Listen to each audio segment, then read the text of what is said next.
दोस्तों जेकेएसएसबी नायब तहसीलदार की रिलेटेड एक बहुत ही मज़ेदार और इम्पॉर्टेंट इन्फॉर्मेशन आपके साथ शेयर करने जा रहा हूं। आज की इस वीडियो में पूरा डिस्कशन रहेगा नायब तहसीलदार के बारे में, और स्पेसिफिकली आज की इस वीडियो में जो हमारा फोकस पॉइंट रहेगा, आज का जो हमारा डिस्कशन रहेगा वो हमारा नायब तहसीलदार के सिलेबस को लेकर रहेगा। और बाकी भी जो लेटेस्ट इन्फॉर्मेशन है नायब तहसीलदार 2023 की रिक्रूटमेंट के रिलेटेड, वो सारी आज की हम वीडियो में हम डिस्कस करेंगे। और नायब तहसीलदार के साथ साथ में ही पटवारी की जो पोस्ट है उनके रिलेटेड भी जो है वो आपके साथ इन्फॉर्मेशन, बहुत ही इंपॉर्टेंट इन्फॉर्मेशन शेयर करेंगे। लेकिन मैं चाहूँगा कि भाई साहब पहली बार अगर आप इस चैनल पे आएँ तो चैनल को सब्सक्राइब कर दो यार, क्योंकि इस चैनल पे आपको बहुत सारा ऐसा नई जॉब अपडेट्स, नए नए अपडेट्स मिलते हैं। और इसी तरह से आपके साथ स्टडी मटेरियल भी काफ़ी ज़्यादा यहाँ पे शेयर होता है। बहुत सारे ऐसे इंपॉर्टेंट लिंक्स आपके साथ शेयर कर दिए जाते हैं। तो भाई टेलीग्राम चैनल आप ज्वाइन करना बिल्कुल भी ना भूलें, ठीक है? तो टेलीग्राम चैनल आप ज़रूर ज्वाइन करें। तो यहाँ पे जो है वो, चले आज की इस वीडियो को शुरू करते हैं और बात करते हैं। देखिए दोस्तों, पहले तो मैं एक अनाउंसमेंट करने जा रहा हूँ। यहाँ पे मैं आपको बता दूं दोस्तों, यहाँ पे मैंने आपके लिए जो है वो एक MCQS सीरीज़ स्टार्ट कर दी है। JKSSB के किसी भी एग्ज़ाम के लिए आप पढ़ रहे हैं, कोई भी एग्ज़ाम, किसी भी तरह का एग्ज़ाम है, चाहे वो JKPSI है, फाइनेंस अकाउंट असिस्टेंट है, पटवारी है, या फाइनेंस सब इंस्पेक्टर है, ठीक है, FSI है, या इसी तरह से बहुत सारे ऐसे JKSSB के एग्ज़ाम्स है दोस्तों। अगर आप किसी भी एग्ज़ाम के लिए पढ़ रहे हैं तो ये वीडियो जो है वो आपके लिए बहुत बहुत ही ज़्यादा जो है वो यूज़फुल होने वाली है, बहुत ज़्यादा मज़ेदार होने वाली। ये जो वीडियोस मैंने आपके साथ शेयर की हैं, यहाँ पे ये जो PDFs आपके साथ मैंने शेयर किए हैं, तो ये आपके लिए बहुत मज़ेदार है।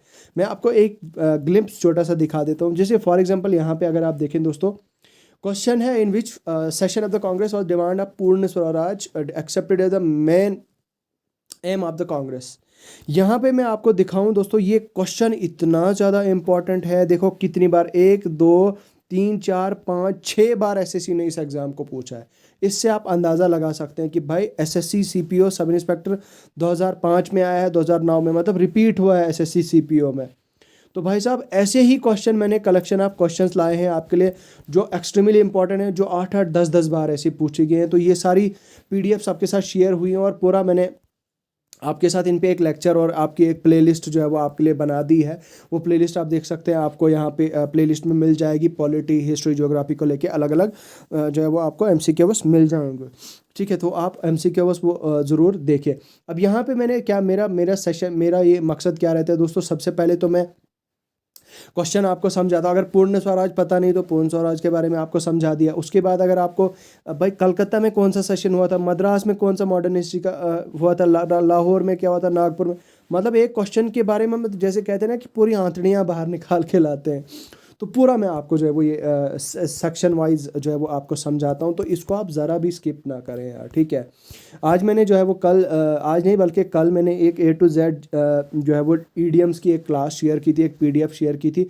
वो क्लास भी जो है वो आप देख सकते हैं यहाँ पे इंग्लिश की प्लेलिस्ट में जो है वो आपको मिल जाएगी। मेरी इस यूट्यूब की जो है वो डिस्क्रिप्शन में वीडियोस में जो है मिल जाएगी वो। तो आप वो भी स्किप ना करें। वो ईडियम्स की क्लास जो है वो काफ़ी इंपॉर्टेंट ईडियम्स है, वो आप देखें। तो चलिए आज का ये हमारा जो डिस्कशन है उसको आगे बढ़ाते हैं और बात करते हैं। देखिए दोस्तों, एज ऑफ नाउ अगर मैं बात करूं, आज यानी कि 11 नवंबर है जब मैं इस वीडियो को रिकॉर्ड कर रहा हूं। 11 नवंबर, और सुर्खियों के मुताबिक और सूत्रों के हवाले से बताया ये जा रहा है कि भाई नायब तहसीलदार की पोस्टें जो है वो बहुत जल्द शेयर होने जा रही हैं। बहुत जल्द JKSSB जो है वो लॉन्च करने वाली है, एडवर्टाइज़ करने वाली है। लेकिन जहाँ तक मुझे लगता है दोस्तों, दिसंबर के सेकंड या थर्ड वीक में आपकी जो एडवर्टीज़मेंट है नायब तहसीलदार की, NT की और पटवारी की, ये जो है वो आपको एडवर्टीज़मेंट एक मिला के मिलेगी। हालांकि मैंने इसके रिलेटेड एक वीडियो अलग से बना के रखी है, एक पूरा डेप्थ में मैंने आपको समझा दिया है क्या सिलेबस रहता है उर्दू का, कितना रहता है, कैसे रहता है। तो यहाँ पे मैं आपको एक बार दिखा देता हूँ। वो लिंक आपके साथ शेयर कर लेता हूँ। यहाँ पे मैं आपको दिखा देता हूँ। अभी माफ़ कीजिए, मैंने यहाँ पे जो है वो इंटरनेट कनेक्ट नहीं रखा, दैट्स वाई यहाँ पे नहीं मेरा तो। लेकिन आपको मेरे यूट्यूब चैनल पे नायब तहसीलदार के रिलेटेड वो जो मैंने वीडियो बनाई है वो मिल जाएगी। उसको आप पूरा देखना। उसमें अभी 5,000 के आसपास जो है वो 5K प्लस व्यूज़ हुए हैं। तो वो वीडियो आप पूरा देखिए, उस पर मैंने पूरा डेप्थ में समझा दिया कि उर्दू का सिलेबस का क्या क्राइटेरिया रहता है, पूरा सिलेबस किस तरह सिलेक्शन किस तरह से होता है, पूरा प्रोसेस कैसे होता है, क्या होता है, सैलरी कितनी मिलती है अप्रॉक्स। अब जो एब्रोगेट हुआ है हमारा जो आर्टिकल, जो हमारा SO 192 जो स्क्रैप हो गया है, उसके हिसाब से मतलब ग्रॉस सैलरी 50,000 प्लस बनती है आपकी। वो सारी चीज़ें मैंने आपको इन डेप्थ और इन डिटेल समझाई हैं, वो उस वीडियो में आपको मिल जाएंगी या मैं आपको वीडियो की डिस्क्रिप्शन में ही आपको वो लिंक मिल जाएगा, आप वो वीडियो ज़रूर देखें दोस्तों, ठीक है। अब आते हैं अपनी बात पे और अपने मुद्दे पे। अब रही बात दोस्तों आपकी जो एडवर्टीज़मेंट है जो 2023 में, हालांकि आप उसको एक्सपेक्ट कर सकते हो 2023 में जो नायब तहसीलदार का एग्ज़ाम होने वाला है उसके रिलेटेड है। अब यहाँ बताया ये जा रहा है दोस्तों कि JKSSB को जो है वो पोस्टें रेफ़र हो चुकी है, ठीक है। अब इतना तो श्योर है, इस चीज़ की काफ़ी श्योरिटी है, श्योरिटी से मैं कह रहा हूँ कि वो पोस्ट जो JKSSB को रेफ़र हो चुकी है। हालांकि नंबर इसके बारे में जो है वो ये स्पेसिफाइड नहीं है कि भाई 150 हैं, 200 हैं, 300 हैं, कितनी हैं। इस चीज़ के बारे में जो है वो हालांकि पता नहीं है, अभी तक इंफॉर्मेशन नहीं मिली है। लेकिन आप एक्सपेक्टेड आप 150 से लेकर 200 के आसपास लेके चल सकते हो, इतनी पोस्टें नायब तहसीलदार की आ सकती है। हालांकि आप इसमें जानते हो कि भाई इसमें 55% जो होता है वो प्रमोशनल बेसिस होता है और 45% जो दोस्तों 45% आपकी सिलेक्शन के थ्रू होता है, ठीक है। तो बस यही है दोस्तों कि मतलब अप्रॉक्सीमेटली 45% जो सिलेक्शन होती है नायब तहसीलदार के लिए वो डायरेक्ट रिक्रूटमेंट के थ्रू होती है, और जो 55% होती है वो प्रमोशनल बेसिस पे होती है नायब तहसीलदार की रिक्रूटमेंट, ठीक है। तो वो होता है दोस्तों। तो अब ये मसला है कि रही बात आपकी एडवर्टीज़मेंट की, जिसके जो मैंने आपको बताया कि वो सेकंड वीक ऑफ दिसंबर तक मुझे लगता है कि वो आ जाएगी, और तब तक जो है वो आनी भी चाहिए। अब क्योंकि कैंडिडेट जो है वो डेस्परेटली बहुत ज़्यादा डेस्परेटली इंतज़ार कर रहे हैं, बहुत यानी कि मतलब डेडिकेटेडली वेट कर रहे हैं सिलेबस का, एग्ज़ाम का, तो आने के चांसेस मैक्सिमम है नेक्स्ट मंथ। कल मैंने यहाँ पे नायब तहसीलदार का सिलेबस दोस्तों शेयर किया था। हालांकि ये सिलेबस जो है वो 2015 का है, काफ़ी ओल्ड है सिलेबस है। अब इसके साथ हमारा कोई लिंक नहीं है, लेकिन कुछ लोगों को जो है वो उर्दू का डर है। बहुत सारे लोगों ने मुझे कमेंट्स लिखे कि सर उर्दू के बारे में बताओ, उर्दू का हमें पता नहीं है, कैसे होता है, क्या होता है, वो आप थोड़ा सा बता दो।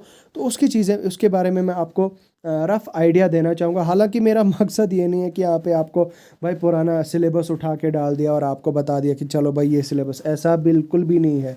यहाँ पे मैंने मेंशन भी किया था कि ओल्ड सिलेबस ऑफ नायब तहसीलदार 2015। अब ये सिर्फ आपकी इन्फॉर्मेशन के लिए, आपकी जानकारी के लिए था कि भाई इस तरह का पैटर्न रहता है। अदरवाइज़ ये आपका, आप सोचोगे, आप क्लेम करोगे, आप बताओगे कि सर आपने बताया कि ये नायब तहसीलदार का सिलेबस जो है वो 2023 के लिए है, तो ऐसा बिल्कुल भी नहीं है, ठीक है। इसके लिए नया सिलेबस आएगा, उसमें मॉडिफिकेशंस क्या क्या होंगे, क्या क्या चेंजेस होंगे, उसके बारे में अभी कुछ भी नहीं बताया जा सकता। लेकिन अभी मैं फ़िलहाल ले चलता हूँ आपको उस PDF की तरफ से। सबसे पहले तो मैं आपको दोस्तों इंग्लिश का सिलेबस दिखाता, मतलब जो बाकी जनरल स्टडीज़ का सिलेबस है वो जो है वो मैं आपको दिखाता हूँ। Syllabus for the post of Naib Tehsildar and Patwari regarding annexure A में जो है वो आपका मल्टीपल चॉइस बेस्ड है, और एनेक्सर B में है आपका टाइपिंग टेस्ट, जो आपका टेस्ट जो उर्दू नॉलेज है आपका उसके रिलेटेड। तो आपको पता है दोस्तों यहाँ पे कैंडिडेट जो है वो अपेयर MCQ टेस्ट में अपेयर करता है, उसके बाद मतलब जब शॉर्ट लिस्ट होता है तो उसका नॉलेज इन उर्दू चेक किया जाता है। तो यहाँ पे बताया गया था कि भाई ये जो एग्ज़ाम था ये 2018 में हुआ था, ठीक है। तो ये इसके बारे में, इसकी एडवर्टीज़मेंट कब आई थी, 18/11/2017 इसका ये सिलेबस आया था। एडवर्टीज़मेंट तो 2015 की थी। अब मैं ले चलता हूँ आपको सिलेबस की तरफ। एनेक्सर B, ये है आपका एनेक्सर A दोस्तों। अब एनेक्सर A में अगर हम देखें, ये 2015 का 2017 का सिलेबस है, 18 का। यहाँ पे अगर मैं देखूँ ये 20 नंबर का ये आपका जनरल इंग्लिश है, और इसमें मुझे नहीं लगता है कि किसी भी तरह की चेंजेस होंगी। हालांकि इसमें यूजेस हैं, ईडियम्स फ्रेजेस तो डेफिनेटली होंगे। मैं आपको वन बाय वन करके बताता हूँ कौन कौन सा जो है वो आपका होगा ही होगा नायब तहसीलदार में। आप लोग जो भी नायब तहसीलदार के लिए डेस्परेटली पढ़ना चाहते हैं उनको मैं बता देता हूँ। बट टेंसेस तो आने आने हैं आपके। जम्बल्ड सेंटेंस को रीअरेंज करना ये भी आपका डन है। नरेशन भी आपका डन है। मॉडल्स, आर्टिकल्स ये भी डन है। कॉम्प्रिहेंशन तो आपको पता है। Homophones, clauses, synonym, antonym, pair of word and meaningful sentences, idioms, phrases, use of preposition. उसके अलावा दोस्तों आपको पैराग्राफ दिया होगा, वो पैसेजेस और उनके क्वेश्चंस, उसके साथ कोई एक वर्ड दिया होगा, आप फाइंड करो इसमें से इस पैराग्राफ में उसका मतलब। तो ये इतना सिलेबस रहने वाला है और 80% मैं आपको इस चीज़ की गारंटी दे रहा हूँ कि इंग्लिश का सिलेबस यही रहेगा आपका, जनरल इंग्लिश का, ऑलमोस्ट आपके नायब तहसीलदार के लिए। रही बात दोस्तों जनरल स्टडीज़ की, तो जनरल स्टडीज़ में यहाँ पे अगर हम देखें तो जनरल स्टडीज़ में यहाँ पे लिखा है वेरियस सोर्सेज ऑफ एनर्जी, उसके अलावा नॉन कन्वेंशनल, विटामिन्स, एड्स, अच्छा, environment pollution, ecosystem, ozone layer, disaster manager, inflation, human right, panchayati raj, उसके अलावा United Nation Organisation and there SAARC, NM. उसके बाद कॉन्स्टिट्यूशन यानी कि पॉलिटी के रिलेटेड है, 20 मार्क्स का था ये। उसके अलावा दोस्तों अगर मैं बात करूँ जम्मू और कश्मीर के बारे में, लेजिस्लेचर बोथ ये, तो उसके अलावा अगर मैं बात करूं दोस्तों reference to GK with reference to Jammu and Kashmir, फिर है उसके बाद लास्ट मेंसुरेशन। अब ये जो बाकी का सिलेबस है ये मैं इसको थोड़ा सा समझने की ज़रूरत है दोस्तों, इसको थोड़ा समझने की कोशिश करेंगे। ये जो जनरल स्टडीज़ का पेपर है दोस्तों, इसका तो 80% चांसेस हैं कि भाई इस तरह का नहीं होगा। पहले तो मैं आपको ये चीज़ क्लियर कर देता हूँ। मुझे लगता है कि जनरल स्टडीज़ नंबर एक जनरल स्टडीज़, नंबर 1 ये जनरल स्टडीज़। उसके बाद अगर मैं ले चलूँ आपको कॉन्स्टिट्यूशन ऑफ इंडिया, नंबर 2 ये जो दो हैं दोस्तों ध्यान से सुनिएगा, ये जनरल स्टडीज़ और कॉन्स्टिट्यूशन ऑफ इंडिया, इन दोनों को मिक्स करके क्या होगा आपका, एक तो हिस्ट्री ऑफ मॉडर्न इंडिया तो होगा ही होगा, इंडियन पॉलिटी एंड गवर्नेंस तो होगा दोस्तों। इस बार तो भाई सिलेबस इतना ऐसा आपका आने वाला है, इस चीज़ की मैं गारंटी देता हूँ आपको। अब हालांकि मेरा मकसद यहाँ पे आपको मिसलीड करना नहीं है, लेकिन मैं आपको अवेयर करने की कोशिश कर रहा हूँ। जैसे हमारा इन जनरल जो केएस का सिलेबस है, हालांकि वैसा सिलेबस नहीं होगा हमारा, लेकिन एक्सपेक्टेड आप वैसा ही चल सकते हो सिमिलर लाइंस पे, जहाँ तक जीके की बात है। अच्छा, पॉलिटी तो भाई पॉलिटी होगा ही होगा। ज्योग्राफी, इंडियन ज्योग्राफी तो होगी, वर्ल्ड ज्योग्राफी तो चांसेस हैं कि वो भी हो सकती है। उसके बाद दोस्तों अगर मैं बात करूं पॉलिटी, तो पॉलिटी का भी तो भाई मैक्सिमम चांसेस है। उसके बाद अगर मैं बात करूं इकोनॉमी, इन्वायरमेंट, तो भाई ये सब्जेक्ट कोर है, इनका तो आपको नॉलेज होना चाहिए यार। नायब तहसीलदार बनने जा रहे हो आप, ये एक अच्छे लेवल की पोस्ट होती है भाई, इसके एक ही प्रमोशन के बाद आप गेजेटेड ऑफिसर बन जाते हो। तो भाई इसका जो है वो तगड़ा लेवल होगा, काफ़ी जो है वो अच्छा। इसमें history, polity, geography, environment, economy, ये 4-5 सब्जेक्ट तो होंगे। उसके अलावा दोस्तों करंट अफेयर्स का यहाँ पे दूर दूर तक कहीं जिक्र नहीं है, तो करंट अफेयर्स भी जो है वो आपके होंगे यहाँ पे। उसके अलावा अगर मैं जम्मू एंड कश्मीर की बात करूँ, भाई अगर आप JNK के नायब तहसीलदार बनने जा रहे हैं तो JNK का नॉलेज जो है वो भी काफ़ी ज़्यादा जो है वो इम्पोर्टेंट है। जम्मू कश्मीर के बारे में नॉलेज रखना, जैसे कि जम्मू एंड कश्मीर के बारे में, ये यहाँ पे एक लेजिस्लेचर, ये ओल्ड था दोस्तों, ये बिल्कुल भी नहीं आने वाला है, ऐसा कुछ भी नहीं। ये जो ये 2 पॉइंट मेंशन है, ये ऐसा होगा ही नहीं। बल्कि यहाँ पे क्या हो सकता है, आर्टिकल 370 के बाद जो हमारे जो इसमें चेंजेस आए, कॉन्स्टिट्यूशनल चेंजेस, कितने हमारे आर्टिकल्स हैं, हमारे जो एब्रोगेशन ऑफ आर्टिकल हुआ, उसके बाद हमारे कितने शेड्यूल्स हैं, कितने क्या हैं, वो सारा आपको इन डेप्थ डिटेल पढ़ने की ज़रूरत है। अच्छा, general knowledge with reference to Jammu and Kashmir, ये टोपोग्राफी, ये तो भाई आपको पता होना चाहिए इसमें, आप क्योंकि आप नायब तहसीलदार की पोस्ट के लिए जा रहे हैं, तो ये तो होगा ही होगा, आपका इस चीज़ की गारंटी है। उसके बाद रही बात दोस्तों यहाँ पे मेंसुरेशन, तो भाई सिर्फ मेंसुरेशन नहीं होगा, इसका भी श्योर शॉट मैं आपको बता रहा हूँ, हो सकता है 10-15-20 नंबर का हो, लेकिन इसमें आपका अलजेब्रा भी ऐड हो जाएगा आपका, और भी कुछ मैथ्स के, यहाँ पे तो सिर्फ मेंसुरेशन दिया आपका, मैथ्स के कुछ टॉपिक दिए हैं, ज़्यादा से ज़्यादा जियोमेट्री के, बस उससे ज़्यादा कुछ नहीं, 3 लाइन। तो भाई ये तो होगा ही नहीं, मतलब होगा, ये तो होगा ही, लेकिन और भी जो है वो 60% मुझे लगता है और भी जो है वो इसमें सिलेबस चैप्टर्स डाल दिए जाएंगे। उसके अलावा एक और कॉलम होगा सिलेबस का दोस्तों, वो क्या होगा, यहाँ पे देखिए, यहाँ पे इन्होंने एक और होगा दोस्तों, वो होगा किसका, आपका रीजनिंग का, किसका, रीजनिंग, वो होगा आपका रीजनिंग का सिलेबस।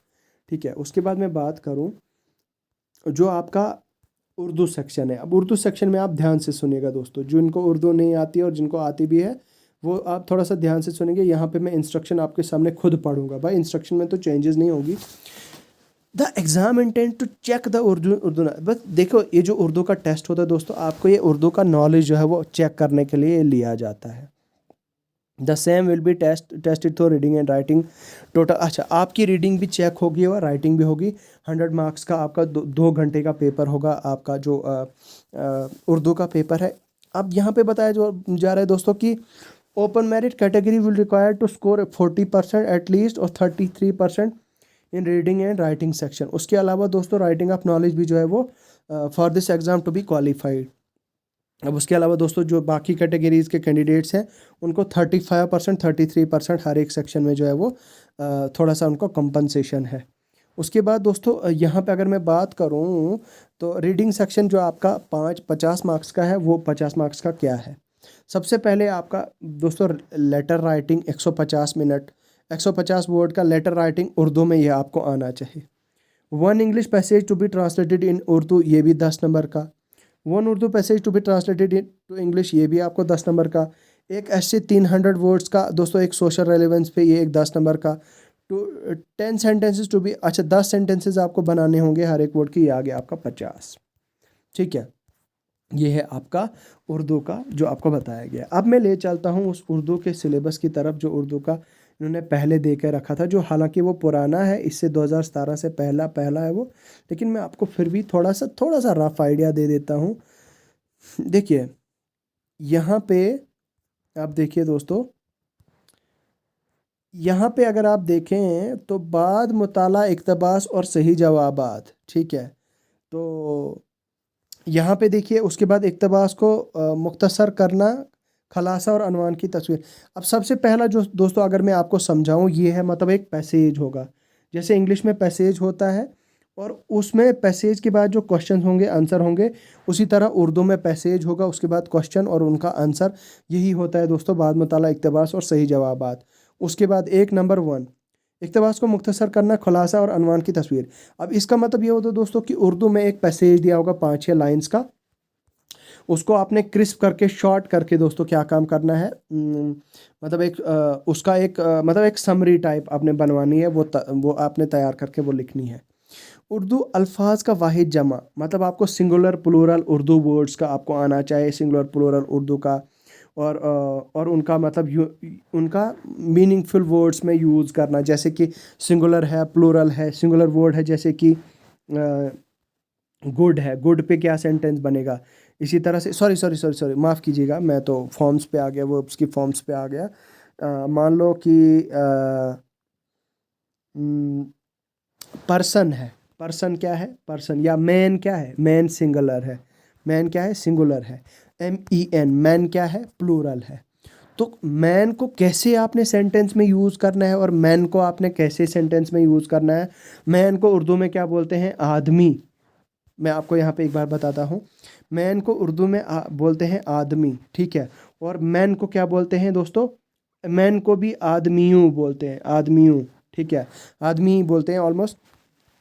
अब ये जो आदमी है, ठीक है, तो जैसे फॉर एग्जांपल विमेन है दोस्तों, विमेन को बोलते हैं उर्दू में औरत। क्या बोलते हैं दोस्तों, औरत।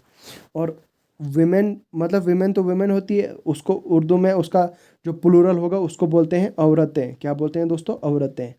अच्छा, औरतें, तय या नून गुना, इस तरह से, माफ़ कीजिए, ये इस तरह से है, ठीक है। इस तरह से दोस्तों, तय ये नून गुना। तो ये है सिंगुलर उर्दू, सिंगुलर विमेन का, और ये है प्लूरल दोस्तों उर्दू का। इस तरह से आपका सिंगुलर और प्लूरल होगा दोस्तों, और उनको सेंटेंस बनाना होगा। तज़कीर व तानीस, तानीस वो जुमलों में इस्तेमाल, ठीक है, जुमलों में इस्तेमाल करना तज़कीर व तानीस। अच्छा, फ्रेजेस टाइप दिए होंगे, कुछ वर्ड्स टाइप, उनको आपने सेंटेंसेस में यूज़ करना है। उसके बाद गलत जुमलों की सही, ये जो आप दोस्तों इंग्लिश में आप करते हो ना करेक्शन, करेक्शन मतलब जो हम करेक्ट करते हैं किसी भी सेंटेंस को, जो हमारा कोई सेंटेंस को उसमें कोई करेक्ट करने की होती, उसी तरह से वो होता है, सेम एज दैट ऑफ गलत जुमलों की सही, वही जो आपके सेंटेंसेस गले होंगे, रीअरेंज मीनिंगफुल सेंटेंसेस, उस तरह से। उर्दू के कवायद, ठीक है, तो क्या क्या मतलब उर्दू के क्या क्या कवायद हैं वो। उसके बाद अच्छा, ज़िद, अज़दाद और अहम मानी अल्फाज। अच्छा, वो अपोजिट ऑफ द वर्ड्स, ठीक है, अपोजिट ऑफ द वर्ड्स और सिनोनियम। अच्छा, ये वही है अज़दाद और अहम मानी के अल्फाज के मानी। इसको आप बोल सकते हो दोस्तों सिनोनियम और एंटोनियम, सिनोनियम और एंटोनियम। बनावट के लिहाज से इसम की किस्में, भाई ये है नाउन, नाउन और नाउन के टाइप्स। उसके बाद माजी, हाल और मुस्तकबिल, ये है दोस्तों टेंसेस। माजी मीन्स प्रेजेंट, सॉरी प्रेजेंट, तो उसके बाद पास्ट, फ्यूचर। तो हाल, हाल हो गया दोस्तों प्रेजेंट, हाल हो गया प्रेजेंट।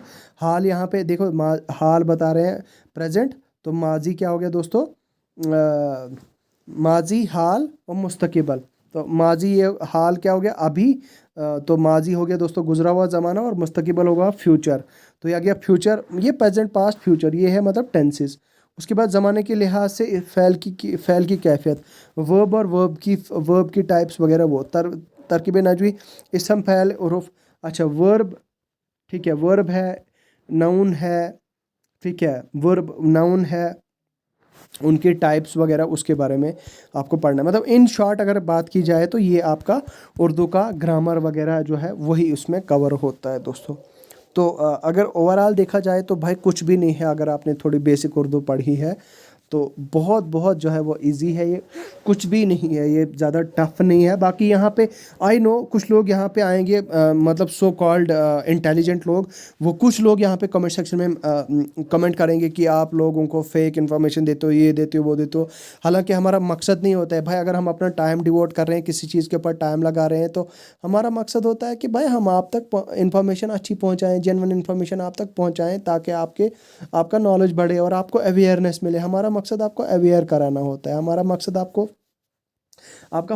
फ़ायदा देना होता है। अदरवाइज़ दोस्तों हमारा कोई ख़ास मकसद नहीं होता है इस तरह से जो है वो फेक या ऐसा कुछ फैलाना, ऐसा बिल्कुल भी नहीं है। तो वीडियो अगर आपको बहुत अच्छा लगा होगा तो मुझे इंस्टाग्राम पे जाके फॉलो करें आप, फेसबुक, स्नैपचैट, ट्विटर पे कहीं पे भी हर जगह आप फॉलो कर सकते हैं। मुझसे बात करने के लिए टेलीग्राम चैनल को आप ज्वाइन कर सकते हैं। तो चलिए, मुझे लगता है आज के वीडियो में फ़िलहाल इतना ही है। खुदा हाफिज़।